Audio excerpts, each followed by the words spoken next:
In this interview series we call The Circuit, TechPoint serves up the human stories behind the major tech headlines in Indiana. I'm your host, Michael Angelier, CEO of TechPoint. Today, we talk to RJ Talyor, who was founder and CEO of Pattern 89, an AI-powered software startup for marketers, recently purchased by global stock photography supplier Shutterstock, where RJ is now Vice President of Product Marketing. An English major, RJ's path into tech was non-traditional, but he ended up riding and contributing to the wave of marketing tech success as Indianapolis became a MarTech capital. He tells the stories behind starting Pattern 89 in partnership with High Alpha and its acquisition by Shutterstock. He elaborates both on personal journey successes as well as failures. Lastly, he shares how Pattern 89 drove a diversity, equity, and inclusion commitment to building a company representative of the country.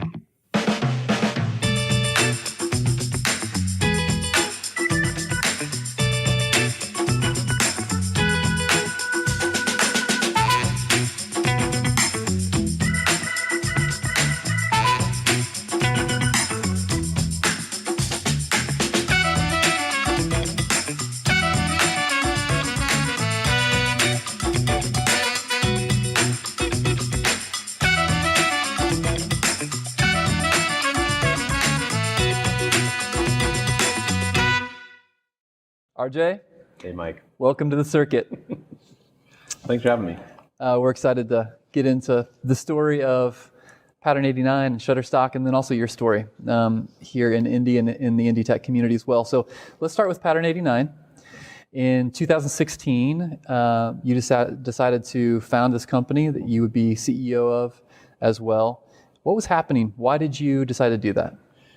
Yeah, well, when I graduated from college, actually, if I can go back even further to 2002, if you would have asked me what do I want to do with my life, I would have told you I want to be a professor and own a business. Like, that's what I wanted to do. I want to, and I am not a professor, but I've always wanted to, start a business, own a business, and at that time, I had just left another startup, and I was trying to figure out what I wanted to do next. Lots of cool opportunities, leading product marketing teams came my way after, my experience at ExactTarget and Salesforce and another startup, and then I talked to Eric Tobias, and he said, "Well, what are you going to do?" And we were having coffee, and I said, "Well, I've got all these things." And he's like, "Well, you ever thought about starting a business?" I was like, "Well, yeah, that's actually been what I wanted to do since I graduated." And he's like, "Well, what kind of business would you start?" And I said, "Well, I actually have 3 ideas for those." And he said, "Well, what are they?" I was like, "Oh, they're, bad ideas. They're dumb." And he said, "Well, no, come on." And I was like, "No, Eric, no, Eric, one of the partners at High Alpha? Yes, exactly. Yeah. And he was like, "Well, cool, what are they?" And I was like, "Okay." And then the first one, I routed them off. I was like, marketers are trying to figure out what works all the time, and they're experimenting over and over and over again, and they need a better way to do that. And across my career in marketing tech, this is like when they're designing a campaign, or they needing to decide what to put on social media. Yeah, everything. I mean, like every day there's some sort of new meme or trend or some new way of saying something. There's a new offer. There's new technology. At that time, social media, there was a new social media platform every day, and marketers are trying to figure out how to do more with less. Like the number of channels that they manage just went from 6 the 10 years prior to hundreds almost. Wow. So they needed a rapid experimentation platform to help them do that. Yeah. And I was really excited about that idea. And hard to be creative on demand. Well, right. Yes. Yeah. And then you got to figure out how to get budget for things, and then you don't want to over budget experimental channels, all that type of stuff. So the overall problem was around trying to figure out how to experiment in a more efficient way. Yeah. And so that was kind of the core idea. And so Eric, partner at High Alpha, and which we're in today, in their awesome office facility today. And this startup studio that helps companies get started. And you made the decision, hey, I'm going to partner up with High Alpha to launch this company. Talk about what was your rationale in doing that? Well,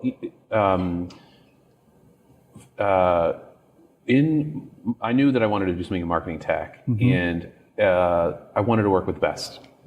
And truly, the High Alpha team is the best. I mean, I don't think you can dispute that in marketing tech. And I wanted the biggest, if I was going to take a big risk like this and start a business, I wanted to make sure to partner with people who were the best. Sure. And it sounds a little cheesy, but I wanted people that I liked to work with me. And I'd worked with other VCs and PE folks that I didn't really care for. And I really wanted to work with the team that I liked. Because, in startup land, it gets, good times and bad times, right? Yeah. And wanted to make sure that there was that kind of foundational respect and that we could get through it. And that's why, so then the combination of just excellence with mutual respect and that I liked them made a good partnership. So you build this company with this product, this AI-powered software product to help marketers with the daily challenges that you articulated before. And then fast forward 4+ years, right? And Shutterstock comes along. The brand that we know of as one of the global leaders in providing stock photography, right? And so for one, and they offer to buy the company. And so you have a decision to make. Am I going to say yes to selling the company? And Shutterstock has a strategy for why they would be interested in an AI-powered software product. Talk to us about both. What was the decision on your side, and then also what was the strategy for Shutterstock? Yeah. So last summer in July or June or something like June, I got an inbound email from the head of corp dev at Shutterstock saying, "Hey, we're looking at purchasing AI-powered creative solutions. You want to talk?" And I said, "Sure, okay." It's worth 30 minutes or whatever, right? Not thinking that it would really be what it's become. And we had partnered with some of Shutterstock's competitors on some ideas around combining AI and creativity with the content that actually marketers need to execute the campaigns that they want to do. So we had the conversation. One thing led to another. We pitched the solution to a set of executives at Shutterstock, and they loved it, and we loved them. And we being Jeff Cunning, who's my co-founder, and then also the executive team at Pattern 89, and we were like, wait, this really feels like a good connection. And as we were in a place where we needed substantial amounts of capital to be able to take it from just an experimentation platform or just an AI-powered creativity solution to actually where you could complete the work, we were looking at all these sorts of integrations and partnerships to go from just a siloed piece of the pie to actually becoming a part of the creative workflow. For those marketers that not only wanted to pick what to get, but then had to go get it, to go buy the asset. Right, exactly. And so it just became more and more compelling to actually be a part of the place where you could not only make the decision, but then execute on the decision. And it really tied into what our vision was for the future of Pattern 89, and it tied in nicely with them. So it all made sense, and it was a good outcome. So it's sort of surreal, to be honest. So and congratulations. Oh, thanks. I know that is a big milestone and some big decisions to make along the way, and a lot of things that can go either way. There's just every discussion matters so much, every negotiation matters so much. But now, fast forward, 6 or 7 months later, and now Pattern 89, now Shutterstock, this team is now a big part of Shutterstock's AI future and assets, right? Yeah, absolutely. So what was cool is with the acquisition of Pattern 89, as well as 2 other acquisitions, Shutterstock announced Shutterstock.ai as the kind of commitment to next-gen technology powering the Shutterstock experience. So the entire Shutterstock team, or the entire Pattern 89 team became part of Shutterstock, and our software engineers, data science, and product teams are leading the charge on a lot of the big Shutterstock.ai solutions. So it's again, cheesy. It's like a real proud thing for me that like the team is leading the charge on a lot of this stuff, and that it's a nice continuation of the work that we were doing. Like we haven't been like sidetracked from the vision that we had for Pattern 89, but instead it just is like we're running faster with more resources, and the team is excited and interested in what they're doing. So which is cool. there's something about making an impact on a place, and to have a team that you help to build and to lead, based here in Indianapolis, that is on the future horizon for a major company. Yeah. And that's something that has to be of pride for you as well. You grew up here. This is your hometown. Yep. This is a place where you've invested your career. Yeah. And you said at one point in an interview that I heard that 5 years into your career, you stopped apologizing from being from Indiana, and that you said, I'm going to make this part of my legacy. Talk more about that. Well, I mean, like, credit goes to the ExactTarget executives on that one, and I really got on board. What we would go to these sales pitches at ExactTarget, and some of our biggest competitors were coastal, right? So they're on the West Coast or the East Coast, and they would say, oh, where's your headquarters? And we would say Indianapolis, but we have an office in New York. It was always like the one more, like, oh yeah, we have 2 people in Seattle. And then we realized that actually the way that we did business and the kind of Midwesternness of it was actually not just folksy and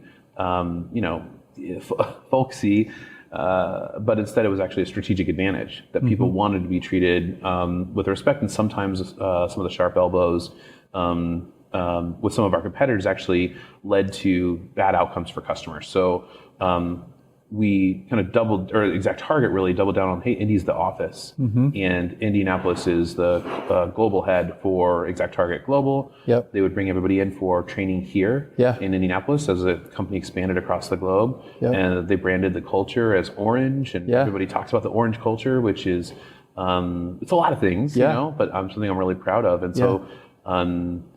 I now even, throughout since then, I've always been like, I'm in Indianapolis, and people then have their perceptions or, misperceptions or misconceptions about what we are, but that's okay.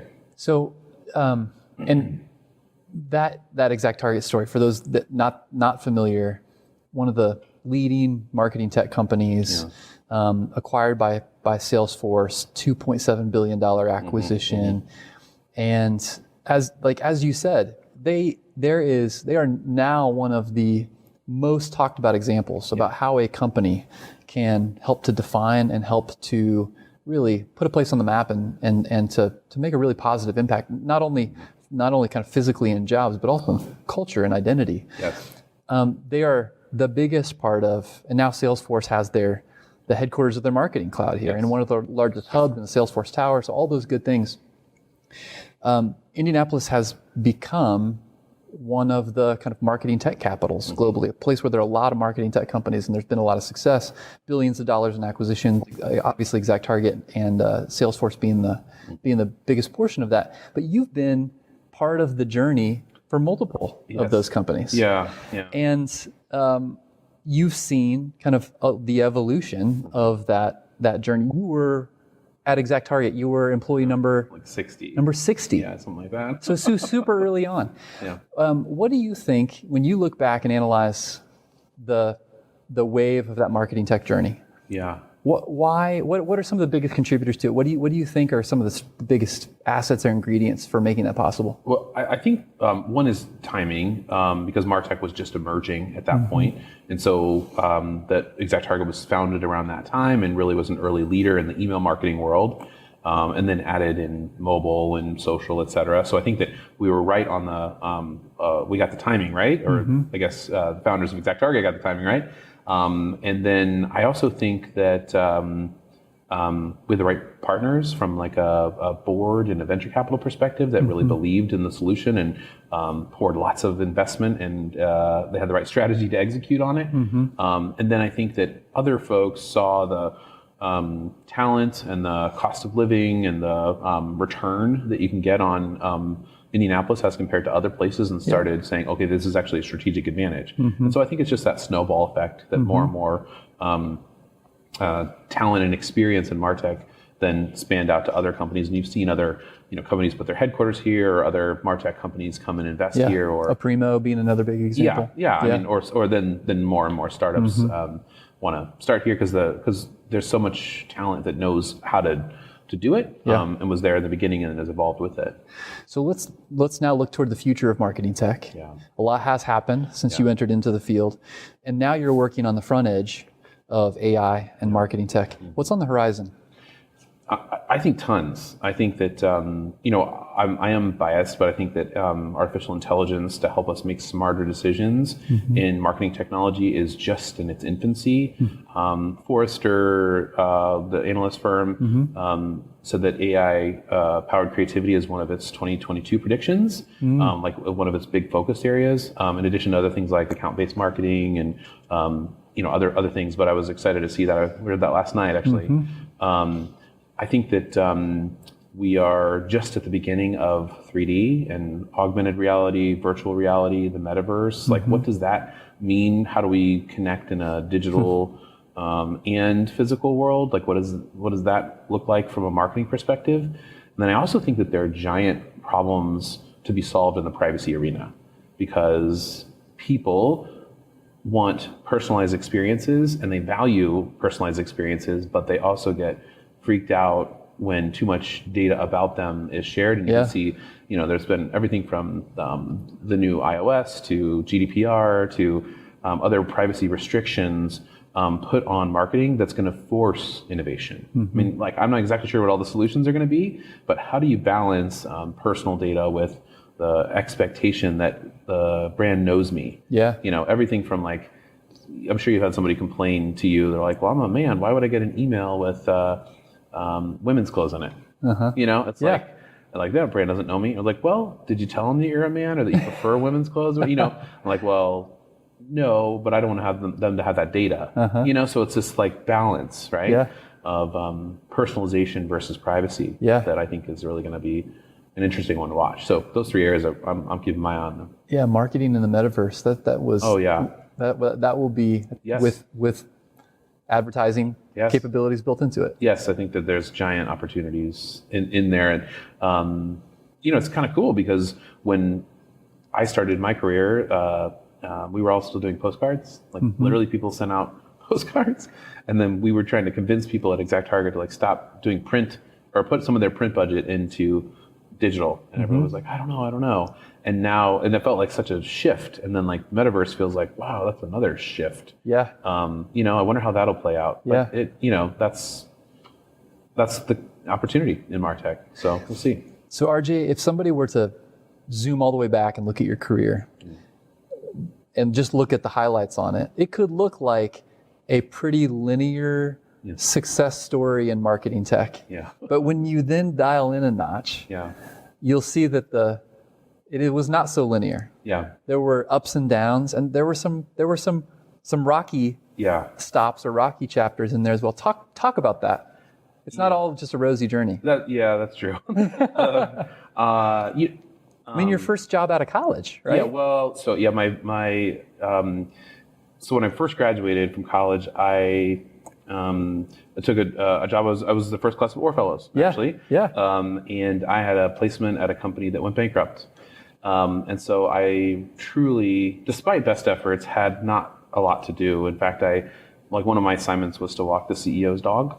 So, and I just I came from graduating on a high to thinking, what am I done? What am I doing? What have I done? And so I left there to work for a small market research firm, and I kind of got myself in there, and it was a great experience. But I was like, what am I doing? I wanted to be a professor, or I wanted to start a business, and what am I? This isn't either of those. Yeah. And so I was like, I'm going to go to grad school, right? And because that's what we do, right? When you're 24, you're like, I'm going to go to grad school, and that'll solve my problem. Because that's what I know. Yeah, right. Yeah, seriously, I go back to school. I'm good at that. But then I took a job at ExactTarget because a friend recommended it to me. And I was like, sure, whatever. And ExactTarget was hiring for a deliverability consultant. And I didn't know what that was. And truly, I didn't know what it was. And they said, well, just, you seem smart, you seem sharp. Why don't you come and join? And I said, I just don't even know what that means. So I don't know if I'll be successful. And then I said, you know what? Never mind. You guys seem great. I'll do it for 6 months because I'm going to grad school anyway. 10 years later, I was a vice president for all messaging products at Salesforce. So, through the acquisition, I just kept getting more and more responsibility at ExactTarget. I ran the mobile team and ran product marketing teams and then ran all the messaging stuff. So it was an exciting journey, and that was awesome. And then I left there to go work for a startup that didn't exactly go belly up, but it kind of blew up in a bad way.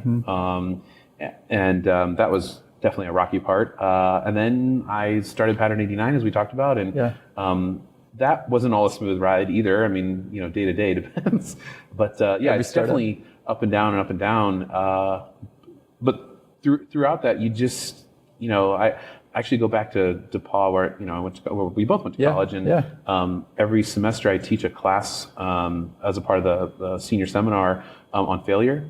And it's a 3-hour course, and I talk about failure because at DePaul and at college, I think we talk about success so much that we don't know what failure looks like. And every time I ask the students, I'm like, raise your hand if you've ever failed.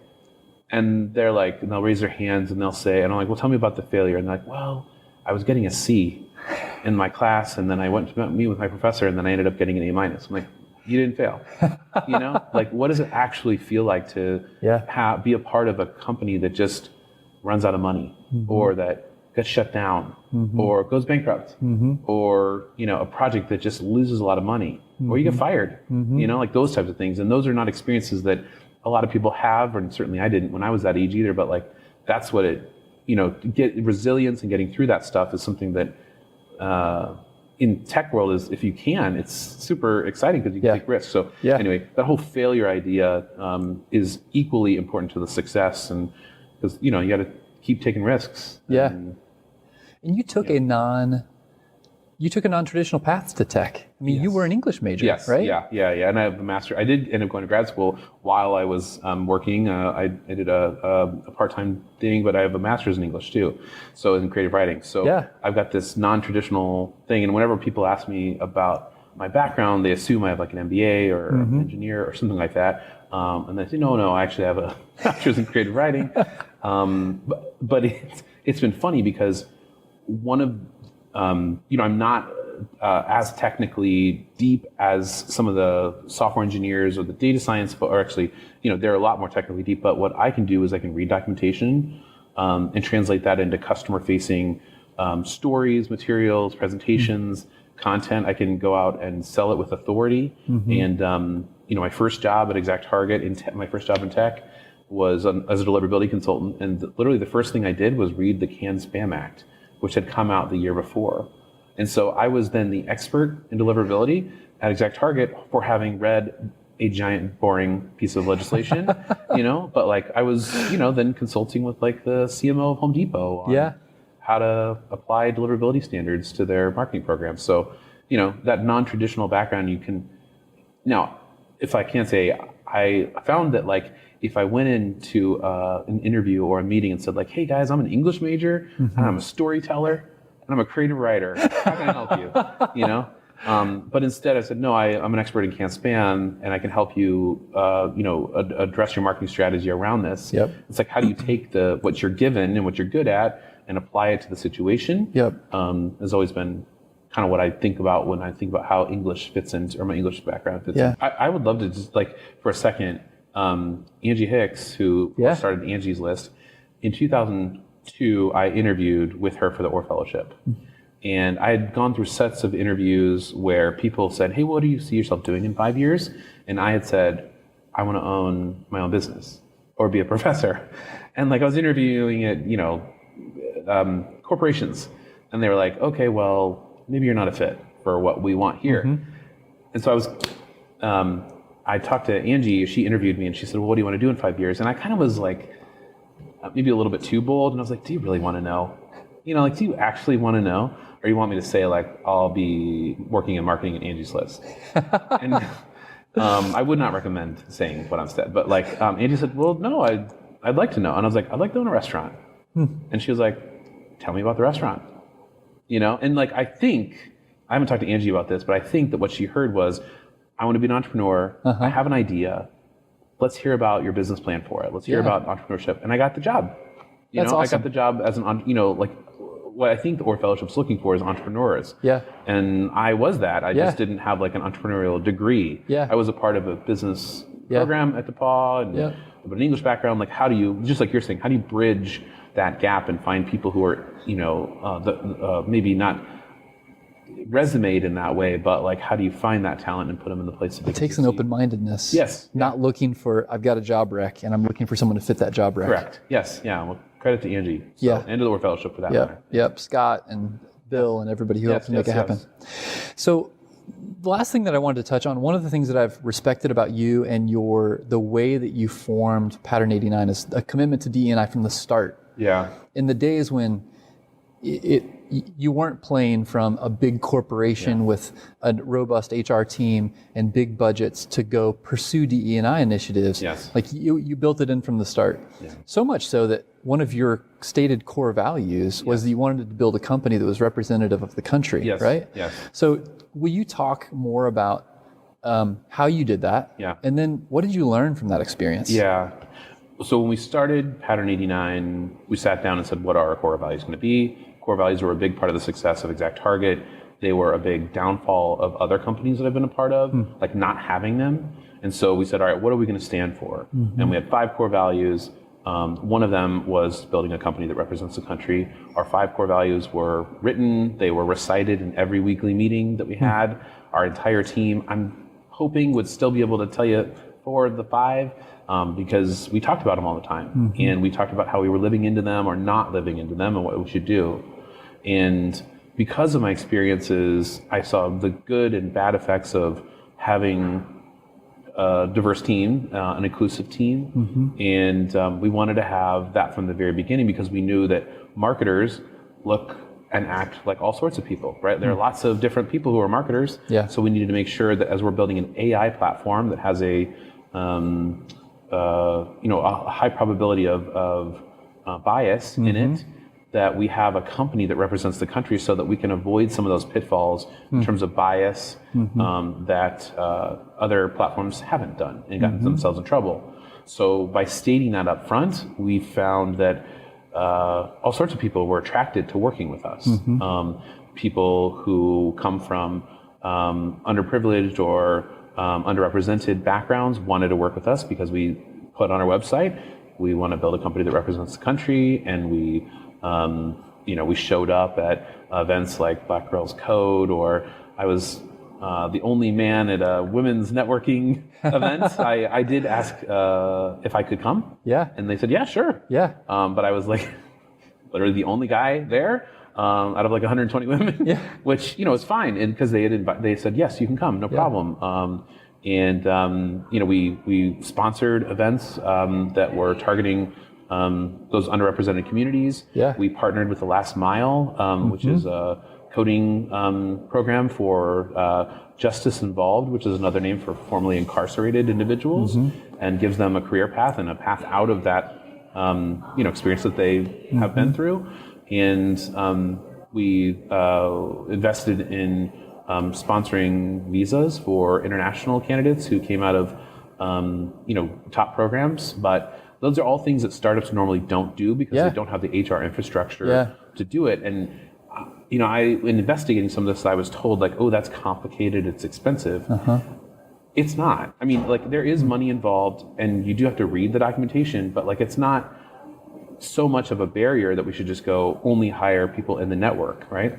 And compared to the Can't Spam Act, it wasn't that big of a deal. Correct, right? Yeah. So we did make that early commitment, and it paid off because not only do we have top-notch people from all sorts of backgrounds, but other white guys wanted to work at our company because they're like, I want to be a part of a company that is a part of the change. So we actually found a lot of people who were not the underrepresented people who said, hey, I want to work there because of your commitment to equity, diversity, and inclusion. So something we're really proud of. And we didn't do it all right, but we did it well. Yeah, so the things you commented on, those are the regular obstacles that get thrown up. Yeah. Visa sponsorship, it's hard. Yes. I can't hire somebody who was previously incarcerated because what about data security issues? I've got secure data and customers. What am I going to say to them? Yeah. So how did you, can you just drill down a bit more tactically into like, all right, now knowing what you know, what would you do again or what would you recommend to others who genuinely have a desire to express a value of representation and diversity like you did, but are maybe getting the headwinds of the barriers that you heard as well. Yeah, well, and the easiest one is just to show up. There is a networking event every week in Indianapolis for an underrepresented community, either in tech or not in tech. And if it were me, I would message the person who runs that and say like, hey, hi, I would like to come and just be a part of your community as an ally. Can I come and support you in some way? We're also looking to hire in your community, and we're trying to increase that. So, but listen, I just want to understand, how to be a part of the community, sort of ask to be invited, if you will. And that's normally free.